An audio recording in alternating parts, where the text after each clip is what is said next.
కొన్ని కోట్ల జన్మల పాటు సాధన చేసి చేసి చేసి చేసి చేసి చేసి శరీరం విడిచిపెట్టేసినటువంటి వ్యక్తికి పరమేశ్వరుడు ఇది చిట్ట చివరి జన్మ, నువ్వు ప్రారంధం అనుభవించడానికి ఆఖరిసారి వెడుతున్నావు అని నిర్ణయం చేసి పంపినప్పుడు ఆయన భవిష్యత్ జీవితాన్ని దృష్టిలో పెట్టుకుని ఆయనకు ఒక అపూర్వమైన శక్తిని కల్పించి పంపాడు.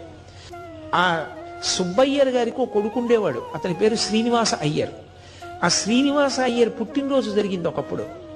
తన్న కొడుకు పుట్టినరోజు వచ్చింది. వాళ్ళు ఇతను తొందరగా పడుకునేవాడు వెంకటేశ్వరుడు.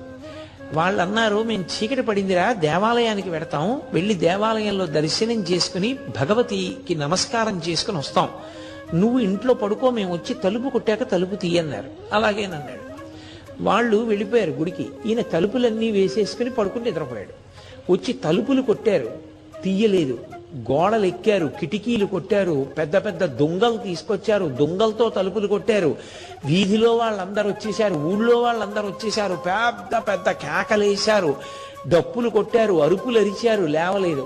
ఆఖరికి ఒక వ్యక్తి ఇంటి గోడ దూకి లోపలికి వెళ్ళాడు. లోపలికెళ్ళి ఈ పిల్లవాడు పడుకుని నిద్రపోతున్నటువంటి గది తలుపు తీయాలి, తాళం వేసుకున్నాడు, బయట వేసి పడుకున్నాడు. ఈ తాళం తీయడానికి లేస్తే కదా ఎంత అరిచినా ఆ తలుపు సందులోంచి కర్ర పెట్టి కొట్టినా లేవట్లేదు. చాలా మంది అనుకున్నారు, ఆ ఊళ్ళో వాళ్ళ పిల్లాడికి ఏదో జరగరాని ప్రమాదం ఏదో జరిగిపోయింది అనుకున్నారు. మారు తాళం చెవులు తీసుకొచ్చారు. మొత్తం మీద ఏదో ఒక తాళం చెవికి ఆ తాళం ఊడింది. లోపలికి వెళ్ళారు. ఈ పిల్లవాడు శుభ్రంగా ఊపిరి తీస్తున్నాడు, పడుకున్నాడు. ఏమిటి వీడు లేవడు, దొంగ నిద్రేమోనని అందరూ కలిసి కొట్టేశారు. అందరూ కలిపి గిల్లేశారు, రక్కేశారు, ఎత్తి పడేశారు. వాడు నిద్ర లేవలేదు. వాడు ఎప్పుడో తనంత తాను తెలివి వచ్చింది ఆ పిల్లాడికి. వచ్చి వాడు అన్నాడు, కొన్ని గంటలు అయిపోయిన తర్వాత ఎందుకున్నారు మీ అందరూ నా చుట్టూ అని అడిగాడు. ఎందుకున్నారు ఏమిట్రా, నువ్వు నిద్రపోయావా, అసలు ఏమైపోయావురా, ఇది ఎక్కడ ప్రారంధం రా, ఏమిట్రా నీకు నిద్ర అని అడిగారు. ఆయన అన్నాడు, నాకు అలాగే నిద్ర పట్టేస్తుంది, నాకు తెలియదు, పడుకుంటే అలాగే నిద్ర పడుతుంది అన్నాడు.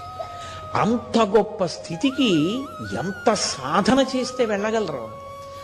ఏ సాధనా బలం లేకుండా పిల్లవాడు కనీసం అతనికి అది సమాధి అని తెలియదు, అది సుషుప్తి అని తెలియదు, అతను ఏ వేదాంత శాస్త్రం చదువుకోలేదు, అతను ఏ గురువు గారికి శుశ్రూష చేయలేదు, అతను ఏమీ తెలుసుకోలేదు.